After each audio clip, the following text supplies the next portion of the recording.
Hello everyone, welcome to Durrett's Take.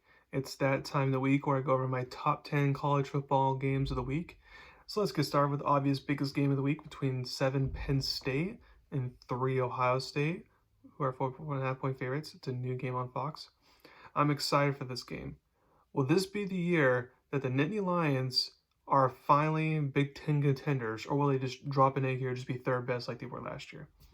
I think Penn State's defense can actually contain the Buckeyes offense like Notre Dame did, since the Buckeyes offense remains inconsistent, although a little bit credit to Buckeye quarterback Kyle McCord. As of late, he's been getting in a better groove, playing better. So then it comes down to can Penn State quarterback Drew Aller make clutch plays in this game against a good Ohio State defense.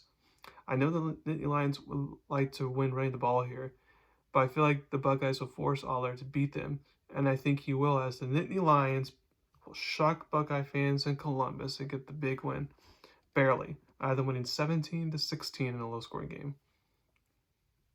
Maybe off there, but just gotta go with an upset.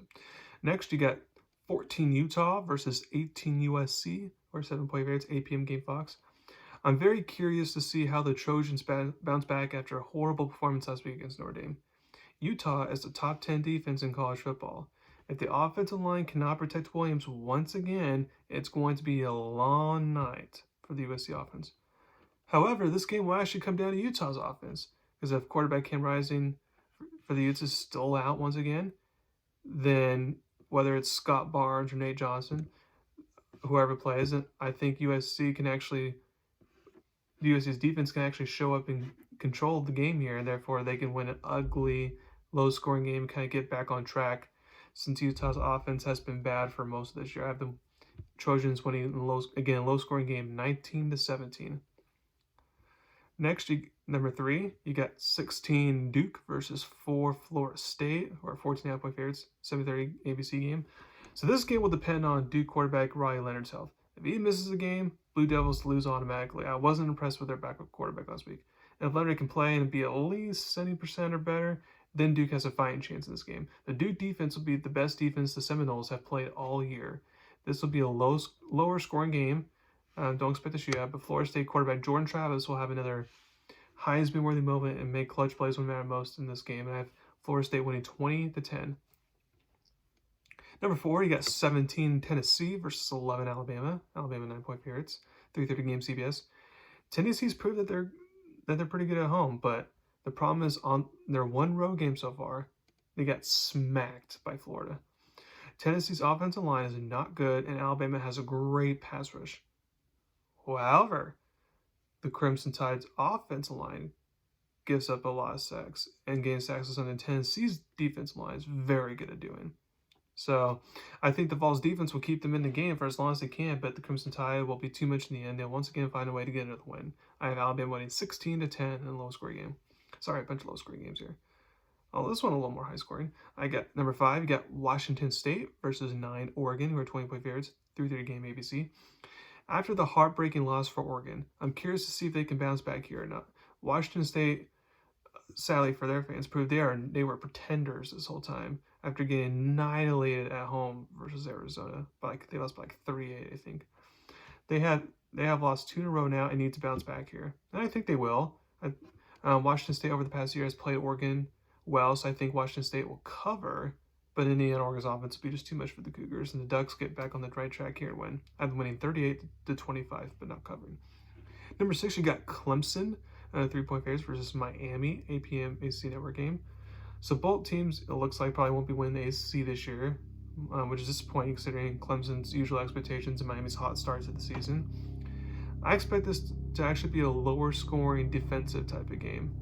I think Clemson coming off a bye will have a great game plan to contain the Miami's explosive offense and get the Tigers a win to kind of continue good momentum and kind of try to salvage their season. I have Clemson winning 20-17.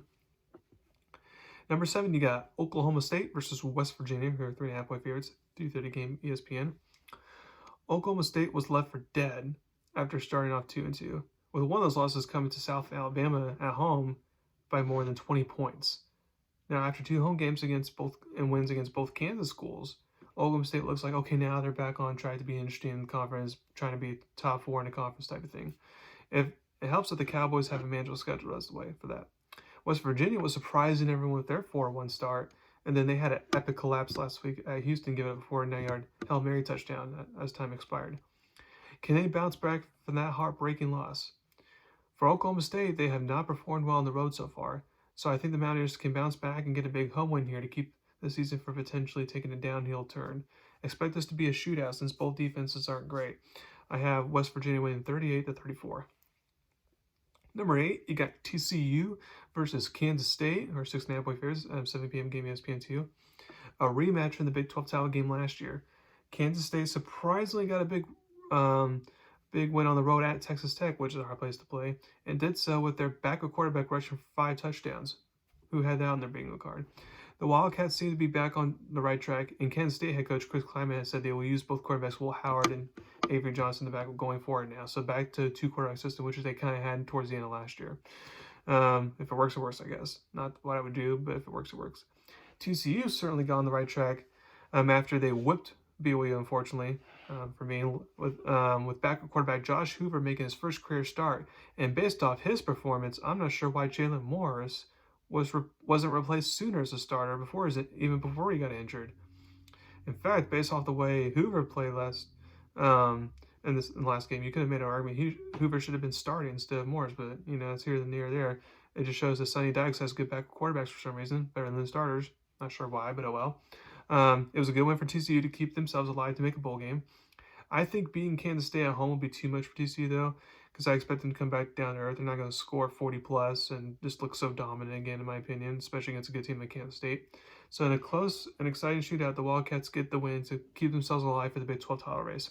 I have them winning 31-27. Number 9, you got 13 Ole Miss, 6.5-point favorites versus Auburn, 7 p.m. ESPN game. So when I start running out of like highly ranked versus ranked or just good team versus good team matchup, I try to see, okay, what's a top 25 team going on the road? Where can someone stumble there? Because those tend to happen. And I think the Rebels need to be careful here. Auburn's a great home team specifically this season. Just ask Georgia. I think Auburn's defense uncharacteristically was bad last week, but they'll be better this week. I'm a believer that Lane Kiffin off a bye will be able to scheme their way to win here, but it may be closer than expected. I have Ole Miss winning 23-17. And then last but not least, got a little group of 5 action here. I got undefeated James Madison, 3.5-point favorites versus Marshall. It's actually the game tonight, 7 p.m. ESPN. So you can watch this between this game and the NFL Thursday Night Football game. James Madison has been a pleasant surprise this year. They went 9-3 in their first year of FBS football. And this year they're on track to do at least the same, if not better. The sad thing is during the first 2 years of making an FBS jump, you're not allowed to be in a bowl game. It's a shame, but that's the NCAA for you. Marshall is a contender to win the Sun Belt this year, and if they can get an upset at home, then it could put them in the driver's seat to win their division. If not, then it's going to be an uphill battle. I think James Madison continues to find a way to remain undefeated here. I have them getting a big win on the road, winning 37-35 in a shootout. So thank you very much for listening to my podcast today. Please subscribe to my channel to learn about me. Thank you very much. You have a wonderful day.